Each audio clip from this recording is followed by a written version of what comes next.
The music was a river of gold, flowing through the grand ballroom of Silverwood Keep, and Clara, for a brief and glorious moment, was floating upon it. She loved these nights, not for the stifling politics or the brittle smiles of the court, but for the moments when Alaric's gaze would find hers across the expanse of polished marble. In those moments, he wasn't the king, burdened and severe, but the man she had married, the one whose laughter, rare as it was, could make the sunlit gardens feel like their own private world. Her gown, a deep sapphire that matched the stone at her throat, felt less like armor and more like a second skin. She felt alive, her heart a fluttering bird in her chest. She was moving toward him now, a plate of delicate almond cakes in her hand, a treat she knew he favored but would never request himself. It was a small, secret language they shared. A gesture of care in a life governed by ceremony. He was speaking with the formidable Duke of Blackwood, his posture rigid, his expression a mask of regal indifference. But she saw the tension in his jaw, the faint line between his brows. He was tired. The trade negotiations had been dragging on for weeks, and the Duke was a notoriously stubborn man. Clara's steps quickened with a surge of protective tenderness. She would offer the cakes, a silent message of support, and perhaps her presence would soften the Duke's granite demeanor, if only for a moment. Her focus was entirely on Alaric's face, on the weary set of his shoulders, so much so that she failed to notice the small, almost invisible ripple in the Aubusson carpet, a buckle in the ancient wool raised by the heel of a passing courtier. Her slipper caught. The world tilted on its axis, a dizzying, sickening lurch. The plate of cakes flew from her grasp, a constellation of white powder and shattered pastry arcing through the candlelit air. She flailed, a desperate, graceless motion to regain her balance, but momentum was a cruel master. She tumbled forward, her hands thrown out to break her fall, and landed in a heap of sapphire silk and profound humiliation at the feet of her husband and the Duke of Blackwood. For a heartbeat, the entire ballroom held its breath. The music stuttered and died. 1,000 pairs of eyes, like 1,000 sharp needles, pricked her skin. The only sound was the faint, mocking tinkle of a silver fork skittering across the marble floor. Shame was a physical thing, a hot, creeping tide that flooded her cheeks and burned behind her eyes. She could feel the Duke's stare, cold and assessing. But it was Alaric's silence that truly terrified her. She pushed herself up, her movements clumsy with haste and mortification, her hands trembling as she tried to smooth her ruined gown. She finally dared to look up at him. The man she loved was gone. In his place stood the king, and his face was a storm cloud carved from ice. His eyes, the color of a winter sky, held no warmth, no flicker of concern, only a cold, annihilating fury. He did not offer a hand. He did not ask if she was hurt. He simply watched her, his expression making it clear that her physical state was irrelevant. It was her failure that mattered. The Duke of Blackwood, ever the diplomat, cleared his throat. "A minor slip, Your Majesty. The carpets in these old castles can be treacherous." His voice was smooth, but his eyes held a glint of something she couldn't name, pity, or perhaps satisfaction. It didn't matter. Alaric ignored him completely. His focus was a physical weight pressing down on Clara, pinning her in place. He took a step forward, his voice a low, venomous snarl meant for her ears alone, yet it seemed to echo in the cavernous silence of the hall. "You are a stain on my dignity," he hissed, each word a perfectly crafted dart of poison. "You are the Queen of Eldoria, not a tavern wench stumbling through a barn dance. This clumsiness, this artless display, it ends tonight. Kill these clumsy habits, or I will replace you with a consort who understands the meaning of grace." The threat hung in the air between them, shimmering and deadly. "Replace you." The words shattered something deep inside her. It wasn't just a political threat, it was a visceral rejection of her, of the woman she was. He wasn't asking her to be more careful. He was commanding her to annihilate a part of herself. The part that moved with unguarded joy, the part that sometimes forgot the 1,000 critical eyes that watched her every move. The part of her that was, simply, Clara. She looked into his unforgiving face and saw a stranger. The warmth she had seen moments before was a phantom, a memory of a man who no longer existed, or perhaps had never existed at all. In that moment, something inside her broke, and something else, colder and harder, began to form in its place. She rose to her full height, the trembling in her limbs ceasing as a strange, chilling calm descended. She met his gaze, and for the first time, her eyes were as empty as his. "As you command, my king," she said, her voice a perfect, crystalline whisper. And with a nod to the stunned duke, she turned and walked away, her back straight, her steps measured, each one a silent vow. He wanted a queen of ice and stone. He would have one. The transformation began the very next morning. Clara dismissed her ladies-in-waiting, women she had considered friends, whose gentle chatter had filled her chambers with a semblance of warmth. Their easy familiarity was a liability now, a reminder of the person she was forbidden to be. In their place came tutors. Monsieur Duval, the dance master, a man whose spine had never known the concept of slouching, was the first. He did not teach her to dance, he taught her to move. 4 hours each day, she walked the length of the solar with a stack of heavy books balanced on her head, her arms held just so, her chin at the precise angle of regal authority. "A queen does not walk, your majesty," he would say, his voice a dry rustle of silk. "She glides." The floor is beneath her notice. Any stumble, any hesitation, was met with a sharp rap of his cane against the floorboards and a withering sigh of disappointment. The muscles in her neck and back screamed in protest, but she ignored the pain, focusing on the cold, hard weight of the books, letting it seep into her soul. Her next tutor was Alara, a former courtesan of the old court, a woman whose face was a beautiful, unreadable mask. Alara's domain was etiquette, but her true subject was stillness. She taught Clara how to sit for hours without fidgeting, how to hold a wine glass without her fingers trembling, how to listen to the most tedious council report with an expression of serene interest. "Emotion, your majesty, is a weapon to be used, not a weakness to be displayed," Alara would murmur, her voice like honey laced with frost. "Your face is the property of the crown. It must reveal only what you intend it to reveal." They practiced in front of a large, gilt mirror. Clara watched herself for hours, learning to tame the flicker of a smile, to banish the furrow of a brow, to empty her eyes of all but a placid, impenetrable calm. She watched the Clara she knew fade away, replaced by a polished, perfect stranger. Her voice was the final frontier. She had always spoken with an earnest passion, her words sometimes tumbling over one another in her excitement. Alaric had once teased her for it, calling it her river of words. Now, that river had to be frozen. She spent her afternoons with the royal orator, a man who spoke in sonorous, perfectly modulated tones. He taught her to breathe from her diaphragm, to lower the pitch of her voice, to speak slowly, deliberately, each word chosen with the precision of a jeweler selecting a stone. Laughter was the first thing to be completely eradicated. It was too spontaneous, too artless. A small, closed-mouth smile, executed with precision, was permissible. Nothing more. The sound of her own laughter, which had once filled the gardens, became a distant echo, a ghost of a life she no longer lived. 3 weeks into her training, Alaric found her in the library after midnight. She was practicing her walk, a single candle her only light, the shadows stretching like grasping fingers around her. He had stopped, his expression unreadable in the gloom.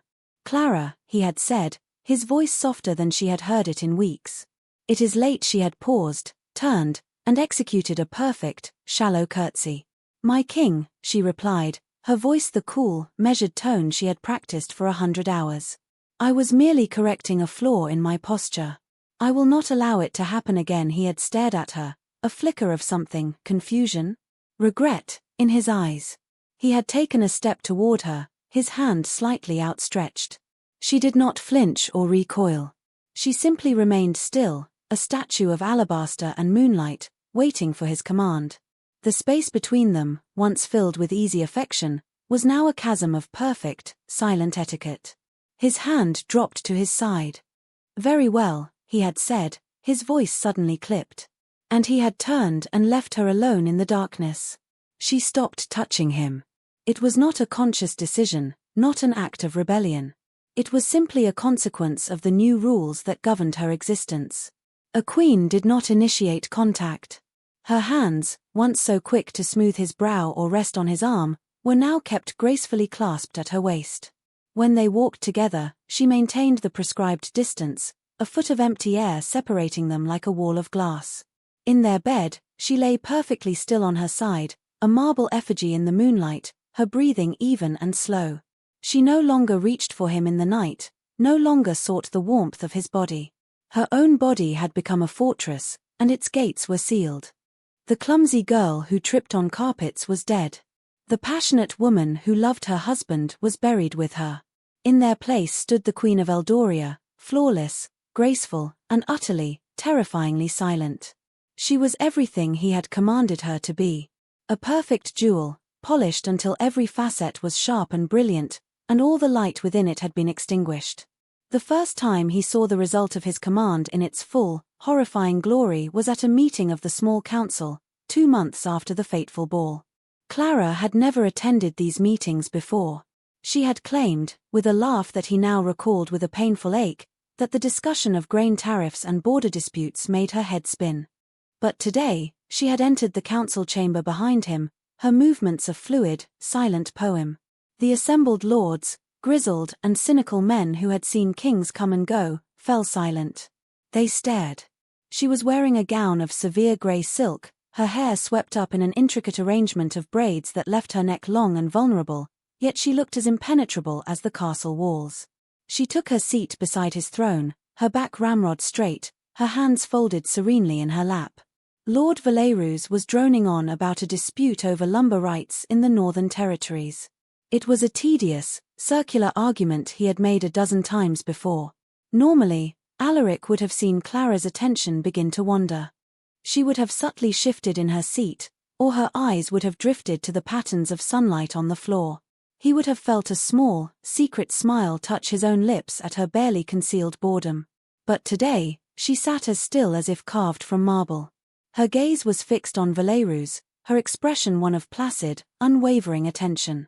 She did not blink. She did not move. She simply was. Alaric found his own attention drifting, not from the tedious report, but to the woman beside him. He studied her profile, the perfect, classical line of her nose, the smooth column of her throat. She was beautiful.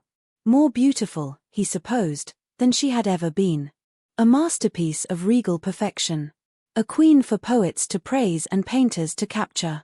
The Duke of Blackwood, the same man who had witnessed her fall, leaned forward. "Your Majesty," he said, his voice laced with a newfound respect. "The Queen's presence lends a certain gravity to our proceedings." A model of decorum. Alaric nodded, a tight, automatic gesture. He felt a flicker of pride. This is what he had wanted. A queen who commanded respect, who betrayed no weakness, who was his equal in station and in bearing. He had ordered her to kill her habits, and she had obeyed with a terrifying efficiency. He had demanded a queen, and she had forged one from the ashes of the woman he had married. But as the meeting dragged on, the pride began to curdle into a strange, hollow unease. Her stillness was not serene, it was absolute. Her silence was not thoughtful, it was empty. He watched her for a full 5 minutes, and in that time, the only thing that moved was the slow, rhythmic rise and fall of her chest. She was breathing. It was the only proof he had that she was still alive. Later that evening, he sought her out on the battlements. The sun was setting, bleeding crimson and gold across the western sky. It was a view she had always loved. She used to lean against the cold stone, her hair catching the wind, and talk for hours about nothing and everything. He found her standing there, but she was not looking at the sunset. She was staring straight ahead, her hands clasped behind her back, her posture as rigid as a soldier's. He came to stand beside her, the familiar scent of lavender and rose from her skin now so faint it was barely there. "The sunset is beautiful tonight," he said, his voice feeling loud and clumsy in the quiet air. "Yes, Your Majesty," she replied, her gaze not shifting. Her voice was calm, pleasant, and utterly devoid of feeling. It was the voice she might use to comment on the weather with a foreign ambassador. He tried again, a desperate edge creeping into his tone. "Do you remember the first time we stood here? You told me you thought the clouds looked like a fleet of burning ships, a ghost of a memory, one he had cherished." Her answer came without a moment's hesitation, as if recited from a book. "I do not recall, Your Majesty. My memory of such trivial things is not what it once was. Trivial things. Their shared moments, their private jokes, the soft, unguarded pieces of their life together, were now trivial. He felt a cold dread snake its way around his heart. He had commanded her to be a queen, and in her relentless obedience, she had excised everything that was not royal, everything that was simply Clara. He reached out, his fingers brushing against the sleeve of her gown. It was an impulsive gesture, a desperate need to feel something, to connect. She did not pull away. She did not react at all. She simply stood there, allowing the contact, as inert and unresponsive as the stone beneath her feet. His hand fell away. He had polished the diamond of his wife until he had ground it to dust. And now he was left with nothing but the cold, sharp, worthless grit. The days bled into weeks, the weeks into a season. The court marveled at their new queen. They called her the Ice Queen, the Marble Majesty, the Silent Sovereign. They spoke of her grace, her unshakable poise, her flawless decorum. They saw a symbol, an ideal of queenship made flesh. Alaric saw a ghost haunting the halls of his palace. He saw an exquisitely crafted automaton performing the functions of his wife. Breakfasts were silent affairs. She would eat with meticulous precision, her napkin placed just so, her movements economical and soundless. He would try to start a conversation, speaking of state matters, of the harvest, of anything at all, and she would respond with perfect, brief, and impersonal courtesy. Indeed, Your Majesty, as you say, my king, I have no opinion on the matter. Her eyes never truly met his. They would focus on a point just over his shoulder, or on the knot of his cravat. It was a subtle but complete erasure of him as a person. He was her king, her sovereign, the source of her commands, but he was no longer her husband. The silence between them grew, a living entity that filled every room they shared. It was heaviest in their bedchamber. He would watch her at her vanity, her lady's maid brushing out her long, dark hair. Clara would sit perfectly still, her eyes on her own reflection in the mirror, but her expression was blank. There was no pleasure in the ritual, no vanity, only a quiet, patient endurance. When she came to bed, she would lie down, fold her hands over the coverlet, and close her eyes. Sleep seemed to claim her instantly, a seamless transition from stillness to absolute stillness. But Alaric knew she was often awake. He could feel the rigid control in her body even in the darkness, the careful, shallow breaths she took. He would lie there for hours, the space between them a frozen river, aching with the desire to reach out, to shake her, to scream until a flicker of the old Clara returned. But he did not. What could he say? I have changed my mind. The command is rescinded. How could he order her to feel again, when he was the one who had commanded her to stop? One afternoon, he found a small, forgotten book of poetry in a dusty corner of the library. It was one she had loved, its pages softened with use, the corners of her favorite verses still faintly turned down. He brought it to her chambers, a foolish, hopeful tremor in his hand. She was arranging flowers in a vase, her movements precise, each stem placed with geometric accuracy. The resulting bouquet was beautiful, symmetrical, and completely lifeless. I found this, he said, holding out the book. I thought you might like to have it back. She turned, her eyes glancing at the book and then to his face, her expression unchanging. Thank you, Your Majesty, she said, her voice a cool, smooth stone. She took the book from him, her fingers brushing his for a fraction of a second. Her skin was cool. She did not open it. She simply placed it on a nearby table, aligning its spine perfectly with the edge. It was just another object in a perfectly ordered room. The gesture was more devastating than any angry words could have been. He had not just taken her laughter and her grace, he had taken her joy, her passions, her very self, and she had let him. She had handed him the pieces of her soul, and he had commanded her to throw them away. The hollowness inside him became a chasm, an emptiness so vast he feared it might swallow him whole. He looked at the perfect queen he had created, and for the first time, he truly understood the monstrous nature of his own pride. The grand banquet was meant to be the pinnacle of his reign, a celebration of the new trade alliance with the Southern Isles. The great hall was a masterpiece of opulence. Banners of gold and crimson hung from the rafters, and 1,000 candles glittered in the chandeliers, their light reflecting off the polished silver and sparkling crystal that covered the long tables. The air was thick with the scent of roasted meats, mulled wine, and expensive perfume. The drone of 100 conversations, punctuated by bursts of laughter and the music of a string quartet, created a symphony of success. Alaric sat at the head of the high table, a golden circlet on his brow, the weight of his crown and his kingdom on his shoulders. And beside him, his queen was a vision of perfection. She wore a gown of spun silver that seemed to drink the candlelight, and a necklace of diamonds glittered like frozen stars at her throat. Her hair was a marvel of engineering, a complex structure of coils and braids held in place by dozens of pearl-tipped pins, all of it surmounted by the heavy, ornate queen's crown. She was breathtaking. Every lord in the hall stole glances at her, their expressions a mixture of awe and admiration. She was the perfect consort, a testament to his power and taste. And as Alaric looked at her, a wave of such profound and desperate misery washed over him that he felt his breath catch in his chest. She sat like a statue. Her posture was flawless, her spine straight, her hands resting lightly on the table. When she drank from her goblet, the movement was a study in fluid economy. When she ate, it was with a delicate precision that left no stain, no crumb, no sign that she had taken any pleasure in the act. She listened to the prattling of the southern ambassador on her right with an expression of serene interest, inclining her head at the appropriate moments, offering a murmured, "Indeed," or "How fascinating," but her eyes, the beautiful dark eyes that had once danced with mischief and warmth, were vacant.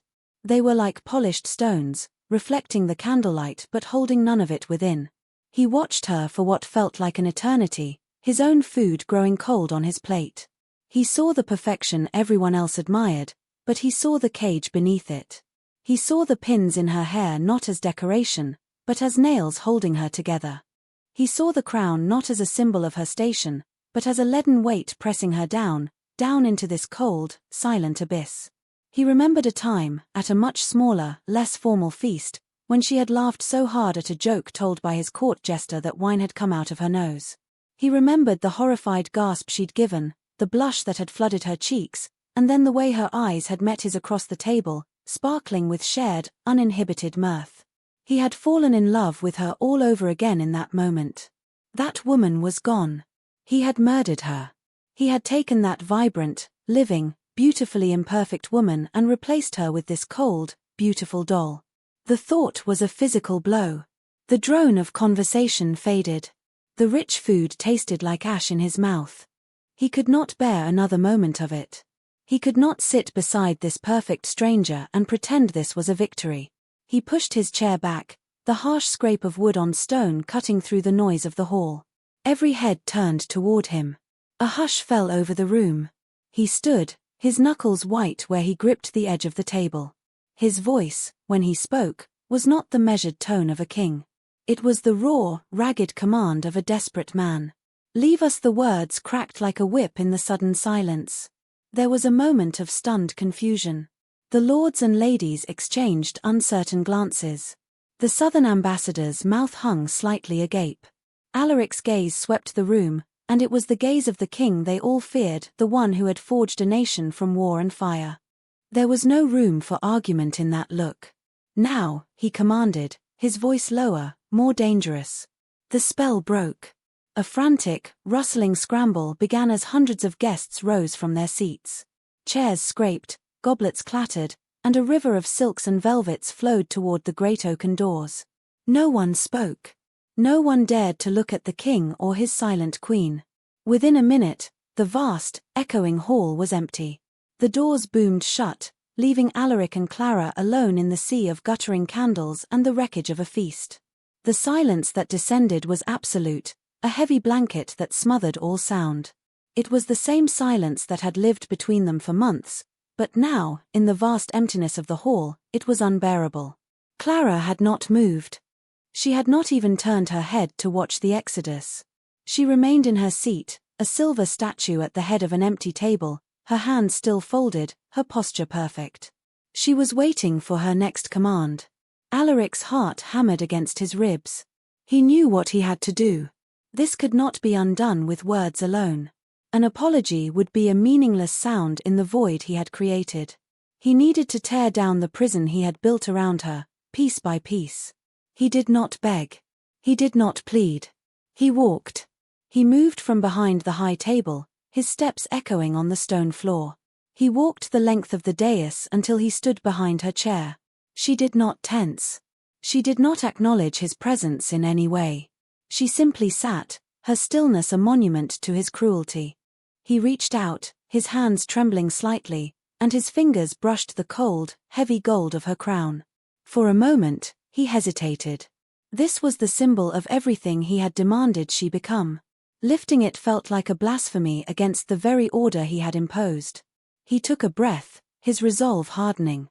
Gently, deliberately, he took hold of the crown and lifted it from her head. It was heavier than he expected. He set it down on the table with a soft, metallic thud. The sound was deafening in the silence. Without the crown, her hair looked impossibly complex, a fortress of braids and coils. His work was not done. He moved to stand in front of her, forcing her to look at him, but her gaze remained fixed on the space just past his shoulder. "Clara," he whispered, his voice rough with unshed tears. She did not respond. Her face was a perfect, beautiful mask.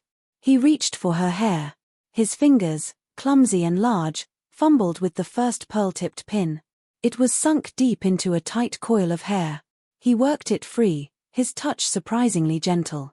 He pulled it out and laid it on the table beside the crown. He moved to the next one, and the next. One by one, he began to dismantle the perfect, rigid structure. A thick strand of dark hair, freed from its prison, fell softly against her cheek. She flinched, a tiny, almost imperceptible tremor. It was the first genuine reaction he had seen from her in months, and it gave him a surge of desperate hope. He continued, working with a focused intensity, pulling pin after pin from her hair. With each one, another piece of the elaborate construction came undone. A braid unspooled over her shoulder. A coil unwound, brushing against her neck. The hair that had been scraped back so severely began to soften around her face, framing it in a way he had not seen since before the ball. It was messy. It was imperfect. It was beautiful. He kept going until the last pin was removed and her hair, all of it, cascaded down around her shoulders, a heavy, dark curtain of silk, smelling faintly of lavender. It fell across her face, shielding her from his view. He knelt before her, so their eyes were on the same level. He gently pushed a stray lock of hair from her cheek. "I commanded you to be a queen," he admitted, his voice cracking, the words tasting like poison and regret. "I told you to be perfect. To be flawless. And you, in your terrible, beautiful obedience, you did exactly as I asked." He looked at the statue he had made, and his heart broke. "Now," he said, his voice dropping to a raw, ragged plea.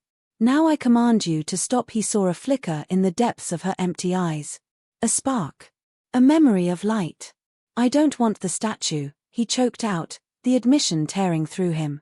"I don't want the Ice Queen. I want my wife. I want Clara." For a long moment, she said nothing. She simply stared at him, her face half hidden by the beautiful chaos of her hair.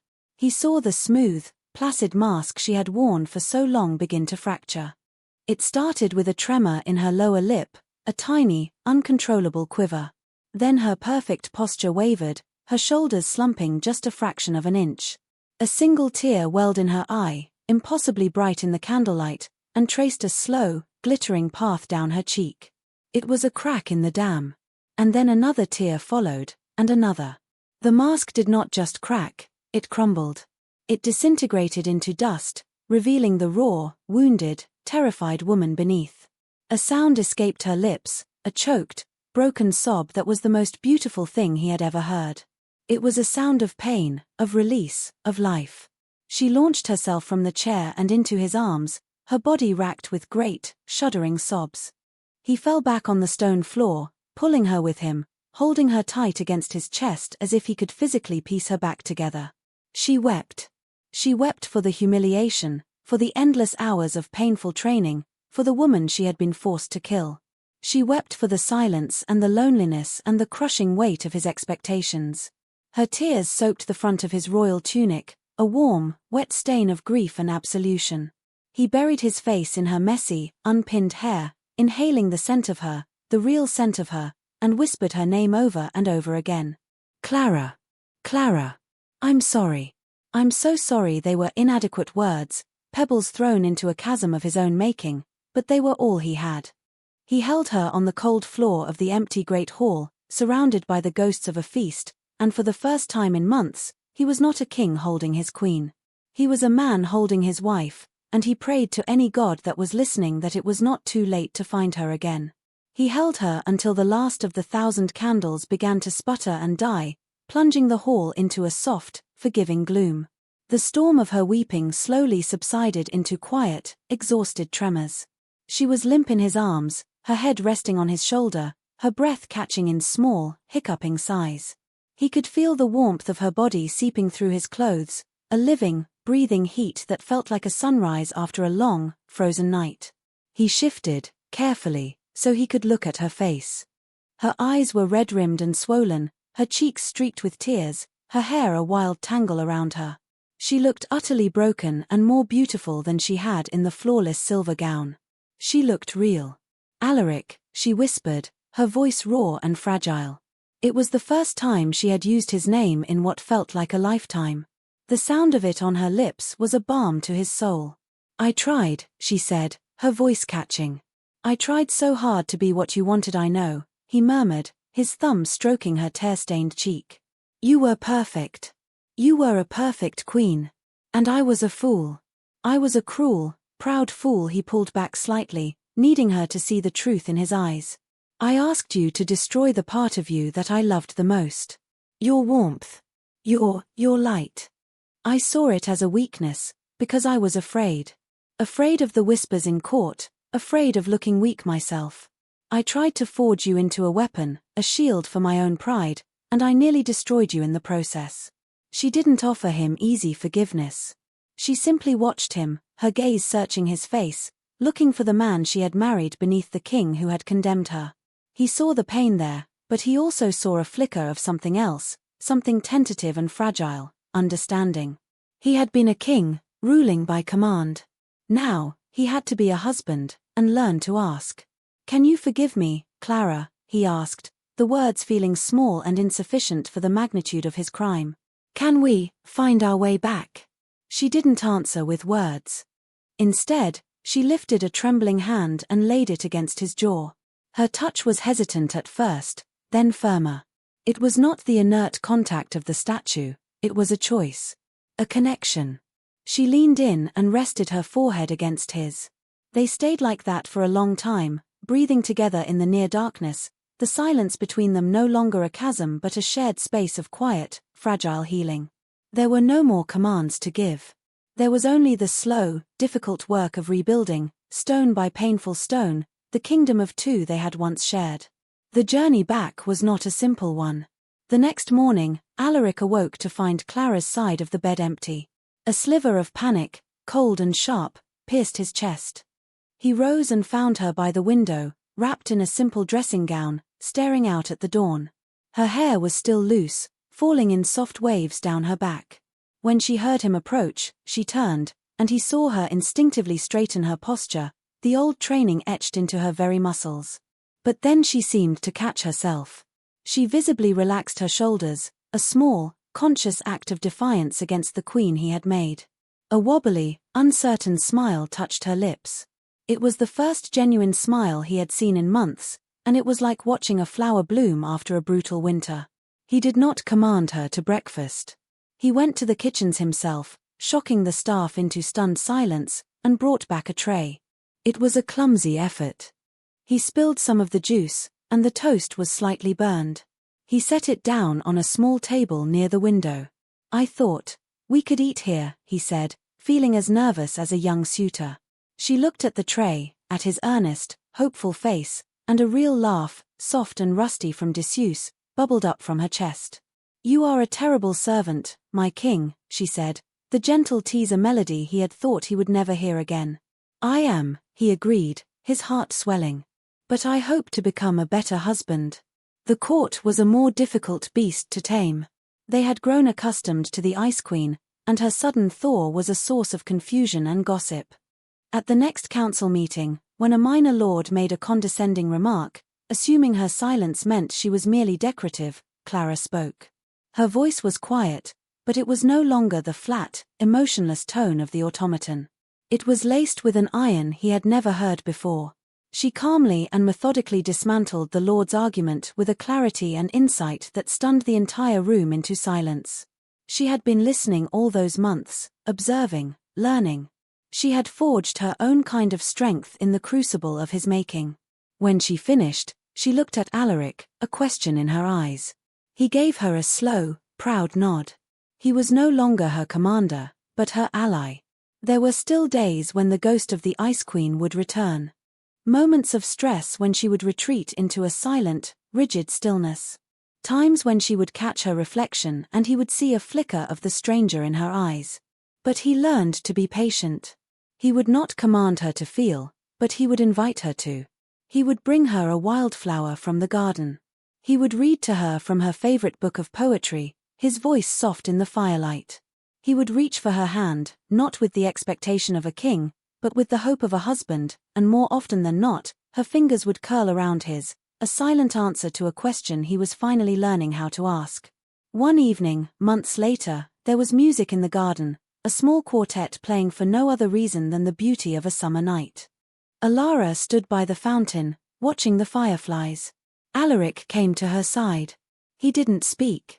He simply held out his hand. She looked at it, then up at his face.